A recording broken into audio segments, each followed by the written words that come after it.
Halo sahabat semua, jumpa lagi dengan admin. Pastinya kalian saat ini sedang berada di channel Sarjana Wibu. Bagaimana kabar kawan-kawan pada hari ini? Semoga kalian semua baik-baik saja. Pada video kali ini, admin akan melanjutkan cerita manhwa yang berjudul Legendary Spear Knight. Dan ini adalah video part yang ke-40. Bagi kalian yang belum mengetahui atau ketertinggalan alur cerita dari manhwa ini, silahkan kalian tonton pada video admin sebelumnya. Untuk link video juga sudah ada di deskripsi. Baiklah, tanpa berlama-lama lagi, langsung saja mari kita masuki alur ceritanya.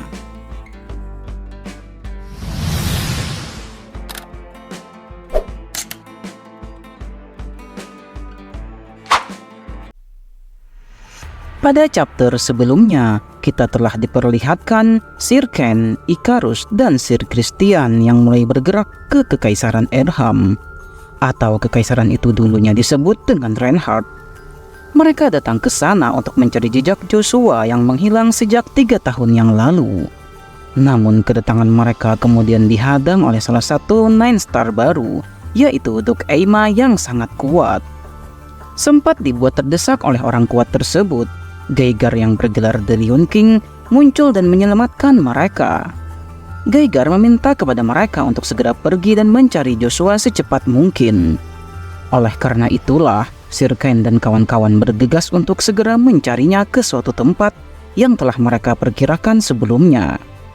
Meski Aima mencoba untuk menghalangi mereka, namun The Lion King tentu saja tak akan mudah untuk dilewati olehnya. Hingga pada akhirnya Sir Ken dan kawan-kawan telah memasuki ruangan rahasia yang diinformasikan oleh Mondor. Di ujung jalan, mereka kemudian menemukan sebuah retakan dimensi. Cerita kemudian berlanjut pada chapter kali ini. Pada awal mulanya, kita diperlihatkan seberkas cahaya. Ada percakapan yang terjadi. Mau sampai kapan kau tertidur? Dunia sudah berubah. Kita tak bisa menunggu lebih lama lagi. Jangan bilang kau masih belum siap untuk menghadapi kebenaran. Bangunlah. Apa kau sudah melupakan janji kita dengan Lugia? Jangan sia-siakan waktu yang telah kau lewatkan, ucap suara tersebut yang berkata kepada Joshua. Saat ini Joshua berada di dimensi lain untuk menenangkan hati dan perasaannya atas kejadian yang telah menimpa dirinya. Joshua mengaku kalau ia hanya butuh sedikit waktu lagi untuk bisa memahami semuanya. Joshua teringat kembali perang dunia yang mulai bergejolak, dan perang itu telah menewaskan ayahnya. Kegelapan, kecurangan, dan pengkhianatan, mimpi yang berbeda, tujuan yang berbeda, serta fitnah di mana-mana. Aku akan menghancurkan semuanya sampai berkeping-keping ketika kita pergi meninggalkan tempat ini, ucap Joshua. Kembali ke tempat di mana Sir Ken dan kawan-kawan berada saat ini, mereka terkejut dengan retakan dimensi yang muncul di hadapan mereka. Dari portal itu kemudian muncul Lilith Aphrodite yang merupakan ketua dari Monster, dan dia adalah sekutu mereka. Lilith mengatakan kalau mereka sudah berada di jalan yang benar. Lilith tidak punya banyak waktu untuk menjelaskan kenapa ia bisa berada di sana. Jadi dia hanya akan mengatakan informasi pentingnya saja. Lilith mengaku kalau ia menemukan jejak yang ditinggalkan oleh Joshua, dan tempatnya adalah Tower of Trials yang ada di Magic Tower. Seketika itu juga mereka pun langsung terkejut. Beruntung Lilith telah menandai titik warp Tower of Trials, sehingga jika mereka masuk ke lingkaran sihir yang sudah disiapkan itu di sana, maka mereka akan segera dipindahkan dalam sekejap saja. Sir Christian kemudian bertanya, jika bukan di sini, kenapa kau tidak menyuruh kami untuk berkumpul di Menara of Trial saja sejak awal? Lilith menjelaskan kalau dirinya tidak bisa keluar dari sana, dan jika informasi ini bocor, maka mereka juga pasti tidak akan bisa mendekati Tower of Trials. Itulah alasan kenapa Lilith memanggil mereka ke tempat tersebut untuk memberitahukan keberadaan Joshua. Lilith merasa kalau Kekaisaran Hubalt dan Kekaisaran Swallow akan mulai bergerak lagi. mereka akan memulai pergerakan dari Reinhardt, sehingga dia harus mengawasi dari sana dan melihat apa yang akan direncanakan oleh kedua kekaisaran tersebut. Ikarus pun menyadarinya. Itulah alasan kenapa Lucifer the Bloodhaven ada di Reinhardt saat ini. Apakah mungkin dia bersiap untuk menyerang kekaisaran Hubalt? Tanya Ikarus. Lilith menyebutkan memang kedua kekaisaran ada sedikit masalah, tapi bisa saja kedua kekaisaran itu akan membentuk aliansi lagi. Mereka perang atau beraliansi, tetap saja benua ini tetap berada dalam bahaya. Lilith mengatakan kalau mereka harus sesegera mungkin menemukan Tuan Joshua sebelum badai peperangan melanda benua ini lagi. Dan juga Kekaisaran Avalon menggunakan kesempatan ini untuk menghentikan perang saudara yang terjadi. Telah terjadi pergejolakan yang sangat besar di Kekaisaran Avalon. Avalon pasti sedang diambang kehancuran setelah terjadinya perang saudara selama 3 tahun ini.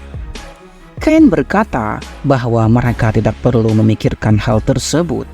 Sekarang mari kita langsung menuju Tower of Trial saja, ucapnya.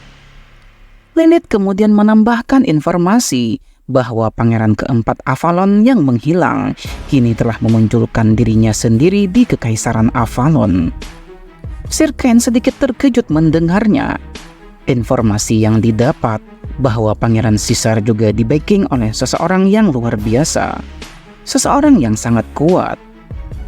Ikarus mengerti dengan semua masalah ini, namun sekarang Ikarus menyarankan agar mereka fokus pada tugas yang ada saat ini saja. Ikarus sangat optimis kalau mereka akan segera menemukan Joshua.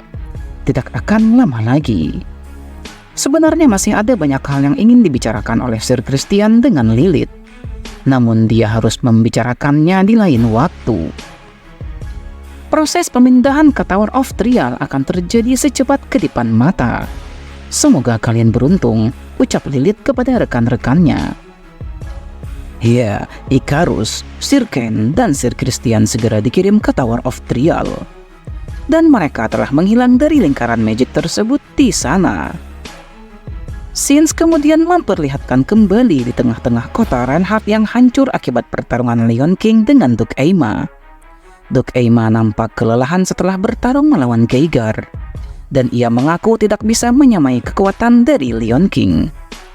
Seseorang yang masih berdiri di sana berkata, "Kau bahkan belum menggunakan kekuatan penuhmu dalam pertarungan ini." Nampak bayangan tubuh dari Geiger, sang Leon King masih berdiri tegap di sana. Namun di luar dugaan, Geiger sang Leon King telah kalah dalam pertarungannya karena campur tangan dari Kaisar Lucifer. Lucifer menduga kenapa orang-orang dari Joshua bisa berada di sana. Kemungkinan ada seseorang yang berada di belakang mereka yang mempunyai informasi mendalam tentang Reinhardt. Kemungkinan besar orang itu berasal dari Monsdor. Ada di manakah markas mereka? Tanya Lucifer dengan wajah mengerikan. Tentu saja Lucifer ingin membasmi mereka semua. Scenes kemudian berpindah memperlihatkan Tower of Trials. Dalam sekejap Ikarus dan kawan-kawan sudah berada di Tower of Trial. Mereka menilai tempat itu sedikit berbeda dari informasi yang harusnya di sana banyak terdapat monster. Namun tak ada satupun monster di tempat itu. Akan tetapi, tempat tersebut terasa sangat lembab dan panas. Bahkan ada pepohonan di mana-mana. Apa ini semacam ujian? Ucap Sir Christian. Ken kemudian mendengar sesuatu yang memanggilnya. Dengan cepat Sir Ken berlari menuju arah sumber suara tersebut. Sir Ken sangat bersemangat untuk bertemu dengan Tuan Joshua lagi. Dari kejauhan ia melihat bayangan Joshua yang ada di balik pepohonan tersebut. Memang benar, ternyata Joshua ada di tempat itu, namun dia sedikit berbeda. Entah kenapa Joshua sama sekali tidak menunjukkan ekspresi setelah bertemu dengan rekan-rekannya. Ken bertanya apa yang telah terjadi selama 3 tahun ini kepada Joshua. Sir Christian pun benar yakin melihat bahwa yang ada di hadapan mereka itu adalah sang Hero King. Namun Ikarus mengira bahwa itu bukanlah Joshua. Karena Tuan Joshua yang dia tahu tidak akan pernah menunjukkan tatapan kosong tanpa ekspresi seperti itu. Kain sama sekali tidak percaya. Dia benar-benar yakin kalau itu memanglah Joshua. Ken kemudian mengajak Joshua untuk berbicara di sana. Akan tetapi Joshua sama sekali tidak mengucapkan sepatah kata apapun di tempat itu. Sir Ken sungguh merasa sangat sedih. Kenyataan yang mereka temukan di sana bukanlah Joshua. Tiba-tiba ada suara yang mengatakan bahwa itu bukanlah Joshua, melainkan doppelganger atau hologramnya Joshua. Suara itu ternyata berasal dari senjata tombak milik Joshua. Lucia memancarkan energi demon yang sangat luar biasa di tempat tersebut. Sir Christian merasakan kalau tingkatan kekuatan demon yang mereka rasakan saat ini berasal dari demon tingkat tinggi. Sir Ken mengenali tombak tersebut yang merupakan Lucia, senjata milik Joshua. Sir Ken meyakini kalau Lucia ditinggalkan oleh Joshua sebagai pesan untuk mereka yang mencarinya. Lucia kemudian mengatakan bahwa Joshua tidak ada di sini. "Aku di sini hanya untuk menyampaikan pelajaran sesuai permintaan Joshua," ucap Lucia. Mulai sekarang, Sir Ken akan diberikan ujian sebagaimana ujian yang telah diterima oleh Joshua sebelumnya. Sir Ken kemudian dilahap oleh energi demon dari Lucia di sana. Sir Christian meminta agar Sir Ken dikembalikan kepada mereka. Namun Lucia menjelaskan kalau Ken akan menerima ujian darinya. Aturannya sederhana, Sir Ken harus bisa bertahan hidup dengan segala kemampuannya. Cerita kemudian berlanjut. 3 tahun adalah waktu yang cukup bagi suatu kerajaan yang sudah tak berdaya untuk jatuh dalam kekacauan. Tak terkecuali Kekaisaran Avalon. Runtuhnya Avalon disebabkan oleh beberapa faktor yang cukup kompleks. Faktor utamanya adalah kematian dari salah satu Nine Star Avalon, yaitu Duke Agnus, serta menghilangnya Kaisar Markus secara misterius entah kemana perginya. Duke Agnus dan Duke Trembelin adalah 2 pilar besar yang ada di Kekaisaran Avalon. Dan saat ini, Duke Trembelin juga ikut menghilang tanpa jejak. Hal itulah yang mengakibatkan Avalon menutup perbatasan mereka. Dan suasana perebutan kekuasaan internal mulai meningkat. Terjadi percakapan Pangeran Kaiser dan Kon Ari di sana. Telah dilakukan reklamasi dalam 3 bulan ini. Tapi kenapa seperti ini? Tanya pangeran pertama. Kaiser berharap masalah melelahkan ini bisa cepat selesai. Kon Ari mengatakan bahwa mereka tidak memiliki cara lain. Setidaknya sampai sebanyak apa yang sudah mereka bunuh selama ini, kita harus lebih banyak menyingkirkan orang untuk bisa mengakhirinya, ucap Kon Ari. Kita juga harus menyingkirkan Pangeran Kaizen juga, ucapnya. Kon Ari mengatakan hal tersebut untuk menghilangkan rintangan pangeran pertama agar dia bisa segera naik menjadi Kaisar Avalon. Namun alasan Pangeran Kaiser memanggilnya hari ini bukan karena hal itu, namun karena ada tamu yang sedang mencari kita, ucap pangeran pertama. Seseorang tamu yang tak terduga, pangeran keempat yang telah lama menghilang muncul kembali di Kekaisaran Avalon. Pangeran pertama tidak perlu basa-basi dari adiknya. Ia ingin sang adik langsung saja ke intinya. Apa alasan darinya muncul setelah 3 tahun menghilang? Bahkan pangeran keempat juga datang bersama dengan Draxia Vilgress, orang yang dikenal sebagai hantu di Kekaisaran Swallow. Pangeran Caesar ingin disambut dengan baik, bukan dengan kecurigaan seperti ini. Namun bagi pangeran pertama, tentu saja sangat jelas dia tidak akan mempercayai Pangeran Caesar, orang yang telah membentuk pasukan mayat hidup dan membuat marah seluruh benua, ditambah telah mengkhianati negara sendiri. Lalu bagaimana caraku untuk mendapatkan kepercayaanmu lagi? Apakah aku harus memenggal kepala Babel von Agnus? Tanya Pangeran Caesar kepada kakaknya. Babel von Agnus saat ini menjadi pemimpin dari pasukan pangeran kedua. Pangeran Caesar bertekad untuk memusnahkan keluarga Agnus dengan tangannya sendiri. Akan tetapi, bukankah keluarga Agnus sudah tak ada? Kau hanya mencari celah untuk mendapatkan kejayaanmu sendiri. Jelas sekali, ucap pangeran pertama. Caesar menyebut bahkan jika keluarga Agnus hanya tinggal nama saja, pangeran pertama masih pikir-pikir untuk mengatasinya. Caesar berkata bahwa seluruh pasukan Pangeran Kaizen akan fokus menyerang pangeran pertama. Lagi pula, tidak ada yang akan menyangka kalau aku akan mengkhianati Pangeran Kaizen, ucap Caesar. Pangeran pertama tentu saja sangat sulit untuk mempercayai adiknya itu. Caesar memang memiliki tujuan sendiri untuk mendapatkan tahta kerajaan Avalon. Pangeran Caesar menawarkan strategi untuk membuat pasukan Pangeran Kaizen menjadi lengah. Strateginya adalah menawarkan hubungan damai. Pangeran pertama mulai emosi dan ini semua hanya membuang-buang waktunya saja. Caesar mengaku kalau pendapat sang kakak tak akan jadi masalah baginya. Namun dia mendapat info bahwa Kekaisaran Hubalt dan Swallow akan membentuk aliansi lagi.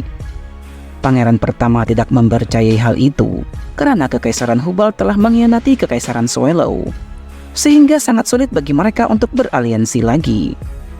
Ya, mungkin bukan aliansi namanya, namun The Bloodhaven dan Martial Emperor akan menyamakan tujuan mereka.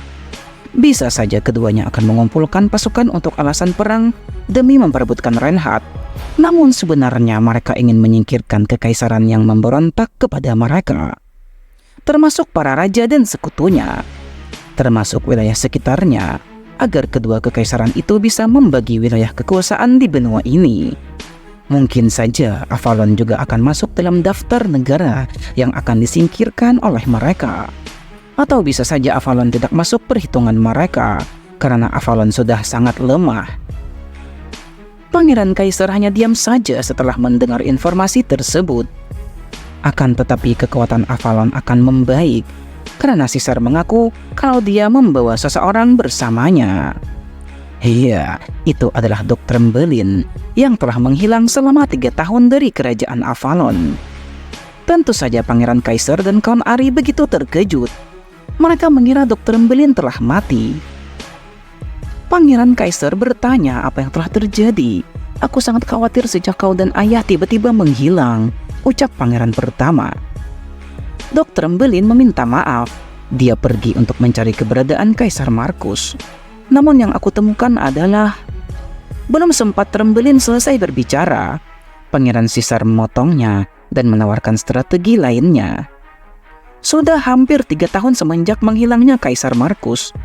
Oleh karena itu, keluarga kekaisaran harus segera mengumumkan kematian yang mulia dan memanggil semua bangsawan Avalon. Melakukan upacara pemakaman resmi meski sedang berada di tengah perang saudara sekalipun. Pangeran Kaisar menyebut kalau pangeran kedua tidak akan menerimanya. Bahkan mereka tidak akan mendengarkan perkataanku, ucap pangeran pertama. Tentu saja itu akan jadi masalah andai Caesar dan Dr. Trembelin tidak ada di sana. Namun sekarang situasinya sudah berubah.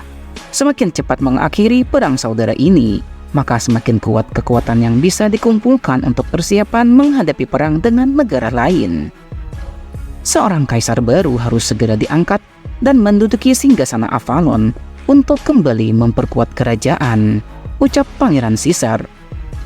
Pangeran Kaisar belum sepenuhnya percaya. Akan tetapi juga sulit baginya untuk menghadapi Caesar tanpa tahu kartu apa yang sudah disiapkan si licik itu. Caesar juga menyarankan agar mereka melakukan duel Bloody of Berser untuk mengumpulkan kekuatan dalam waktu dekat. Ini adalah waktu yang cukup untuk menguji dan menilai masing-masing kekuatan pasukan pangeran pertama dan pangeran kedua. Pangeran Kaisar tentu sangat curiga dengan saran dari Caesar. Caesar kemudian mempersilahkan Pangeran Kaisar untuk mempertimbangkannya. Jika sudah setuju, maka ia akan menjelaskan detail lainnya untuk ditentukan. Semoga damai sejahtera selalu hingga saat itu tiba, ucap Caesar. Situasi pangeran pertama semakin sulit saja karena si licik itu. Scenes kemudian memperlihatkan Sir Ken yang diberikan ujian sama seperti Joshua. Sir Ken di dunia itu berperan menjadi Joshua dalam menghadapi perang besar. Ini adalah hari saat Tuan Joshua menghilang setelah bertarung sengit di tempat itu. Sir Ken berhasil menyerang pasukan yang ada di sana dengan hebat. Sir Ken diberikan ujian untuk bertambah kuat dan siap untuk menghadapi perang besar nanti. Pasukan yang lain kemudian telah tiba dan mulai bergerak menyerangnya. Sepertinya ini akan menjadi lebih sulit dari yang kuperkirakan, ucap Sir Ken. Sains kemudian memperlihatkan di luar dimensi. Ikarus bertanya ujian seperti apa yang dihadapi oleh Sirken. Ikarus juga bertanya di manakah Tuan Joshua berada. Lugia mengaku kalau dia tidak menyembunyikan Joshua. Dia juga meminta agar Ikarus tidak mengkhawatirkan Tuan Joshua. Meski Joshua sudah kehilangan sebagian besar kekuatannya karena pikirannya yang tidak stabil, namun masih tak ada satu orang pun yang bisa menyakiti Joshua di benua ini. Hanya saja waktu Joshua telah dibekukan di sini sejak 3 tahun yang lalu. Ikarus tidak paham dengan maksud perkataan dari Lugia. Ya, sebenarnya Joshua tidak ada di Tower of Trial ini. Dan dia juga tahu tentang perang benua yang terus berlanjut. Semakin cepat Ken ini melewati ujian, maka semakin cepat juga kalian akan bertemu dengan Joshua. Dan aku yang akan memandu kalian, ucap Lugia. Itu artinya Lugia mengetahui lokasi di mana Joshua berada saat ini. Ya, tentu saja, ucap Lugia. Lugia kemudian berkata bahwa Joshua kini berada di tempat kekaisaran yang runtuh. Kekaisaran Avalon. Itulah tempat yang dituju oleh Joshua, ucapnya. Kita kemudian diperlihatkan nampak Joshua asli sedang memandangi kerajaan Avalon dari kejauhan. Entah apa yang akan terjadi selanjutnya. Tentu saja cerita ini sangat menarik untuk kita nantikan. Bagaimanakah lanjutan ceritanya? Mari kita doakan semoga autornya selalu sehat agar komiknya rilis dengan lancar. Oleh karena itulah, nantikan lanjutan ceritanya pada video admin berikutnya. Dan ini adalah akhir dari cerita pada video kali ini. Bagaimana menurut kalian cerita pada video kali ini? Silahkan kalian tulis pendapat kalian di kolom komentar. Jangan lupa untuk selalu mendukung channel ini dengan menekan tombol subscribe bagi kalian yang belum subscribe channel ini. Like video ini jika kalian suka, serta bagikan video ini kepada teman-teman kalian. Baiklah, sampai di sini dulu perjumpaan kita pada video kali ini. Admin izin pamit undur diri dan admin ucapkan terima kasih banyak.